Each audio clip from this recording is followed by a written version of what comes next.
All right, everybody. Thrilled to be here today. A little bit of an experiment with what we're doing on the Up. I wanted to do a follow-up interview with artist Adam Swanson. Now, Adam and I, full disclosure, went to high school. We went to middle school together. So we go way back. Yeah. And he basically had to do this because I have, some real dirt on him, as he has on me. Yeah. So Adam, thank you so much for joining me. Jack, I'm glad to be here. It's nice. It's fun. It's great to see you again. It's good to see you. It's good to see you. We'll talk about old times maybe in the outtakes, but one of the reasons I wanted to bring people to you is because I think so many people have seen your work and maybe don't know it because you do murals all over, including at the. So even people who are watching who aren't in Minnesota, if you've been to the airport here, you've seen a work of Adam Swanson. So how does one take that on? How does one say, I'm going to draw the biggest thing I can possibly draw? Well, I think initially you come up with an idea like, oh, I want to paint a giant owl or something. You find a wall. I think those two things can happen. One can happen before another. For me, it usually, I'll say the first mural I ever did is just I applied for it. There was a wall in Duluth, Minnesota, and I applied to make a mural there. And I applied with just a bunch of smaller paintings that I had done and said, I'm pretty sure I can do a painting that is, 40 feet long and 15 feet tall. I mean, how hard, like it just takes scaffolding or something, right? It can't be that difficult. So you apply with the concept and then, that one I got. And so I got the experience to sort of figure out, oh, like how do I put all that together? And it's pretty much the same thing. Just as painting small, just takes a little bit more planning. Takes more planning. Yeah. Well, and I've seen a couple of things of yours where you have actually brought in community members to sort of help you on individual panels so that it could really be a community effort. How did that idea come about, and what's been the response of people who have been a part of such a big project? Yeah, well, I mean, murals are like community events. Like I've never painted a mural in Cloquet where I live. So like I just say like I say that because other people have to live with the mural. I don't. So it's really important to bring them in. So I think I did one. I've done a couple in Duluth, and one of them I did at a homeless shelter for youth, and that was on site. And so basically everybody who came in during the day, they helped me come up with a concept, and then we did the drawing, and it was different people kind of the whole time. There were some consistent people, but for the most part it was a lot of just different people, like like I had somebody work on me for 2 hours and then they left and I never saw them again. But then I had some people who would come in, like I was there every Tuesday and Thursday and occasional Fridays and Saturdays. And there was one guy who was there like all the time. But yeah, you just help. But basically once people understand the plan, it just becomes a matter of, okay, we do this in, just little chunks at a time, and we have to kind of plan it out.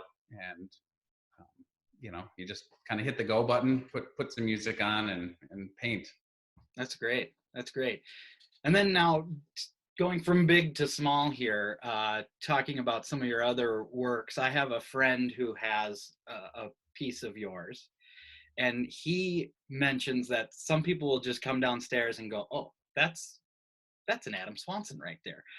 You have a very signature sort of look to your work. How did that, come to be as an artist? I feel like one of the challenges, I'm not an artist myself, but what I would want to do is paint like other great painters have painted. And so I think my stuff would just end up looking like imitation work, but yours has a very clear that you did it. How did that come to be? Was that just sort of through the years you developed it, or did you have a vision one night like, this is my style? Yeah, I mean, I did develop it over years, and it's still developing. It's not even done yet. It's sort of like always fluid and in motion. But yeah, I mean, if you painted 8 to 10 hours a day, as I do, Monday through Friday, you will develop like some sort of style, like whether you want to or not. So I guess now I have kind of got like little things that I do that I know work for me and that I also like. I've experimented with a million things, probably most of it that I've said, oh, that doesn't work for me, or, you know, Hmm. I'll only do that every now and then. But yeah, sort of like painting is really forgiving. It's not rocket science or open heart surgery. It's you're kind of encouraged to make mistakes. So it's one of those things where I just layer and layer and layer. Um, Over and over, and then you keep the good stuff, let the bad stuff get covered up. And that is just something that's worked for me, and I think it kind of comes through, because I make so many paintings. I mean, I'm a fast painter. Some artists will spend a year making a painting, and I'll make a couple a week, because that's what I like to do. It's sort of uh, the kind of painting I'm drawn to, and it's the kind of painting I like to make. Oh, that's great. That's great. And I think a key takeaway for me here is that you just think like, well, people just got it. People just have the ability. You're just gifted, but you're talking full-time job, 40, 50 hours a week, just doing the craft, let alone the other stuff you have to do to, market, sell, and all of that. Is that what Yeah, I'm yeah, hearing, right? definitely. Yeah, I mean, I may be roping in like making my panels and stretching canvases and stuff like that. But yeah, generally it's just like anything. If you practice it, you'll get better at it. And I do, like, I don't wait for the muse to strike. I'm very I keep a really regular schedule. I have children and a wife, and I like to keep my studio hours kind of like 8 to 5, and then I can hang out in the evening and stuff. And of course, I'm open to other events, randomly, but generally I try to stick to that schedule, and that helps me. Okay. Yeah, that's great. How have your now I know something about you that maybe most people don't. You've been on all seven continents, is that right? Yeah, I have. Yeah. And how has your international travel sort of influenced your work? Has it at all? Yeah, well, definitely. Like I spent a lot of years traveling. I guess I spent a lot of years doing random jobs. I was a carpenter and a bartender, and I think it kind of took a lot of traveling for me to realize that I always wanted to be a painter or an artist of some kind. And so Hmm. it took that sort of wandering around to make me realize all like sort of the consistent regret I always had was that I never really focused on my painting. And Hmm. it almost took like doing all that. But I still travel. Of course, I love it now. It's not quite like seeing the world as a pale blue dot, but it does. I feel like it's given me a really good, like, sort of overarching perspective on the earth and how like humanity is, and we're all just people, and everyone's pretty much trying their best and trying to be good and do a good job. It's not like us and them all the time. Really, um,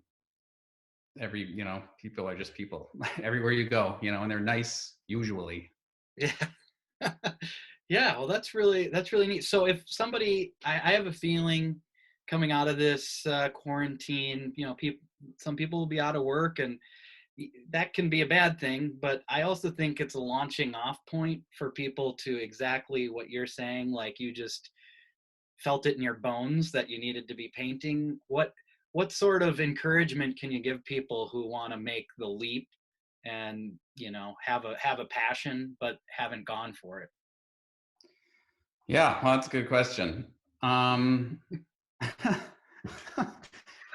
spot here. I think I did put you on the spot. Yeah.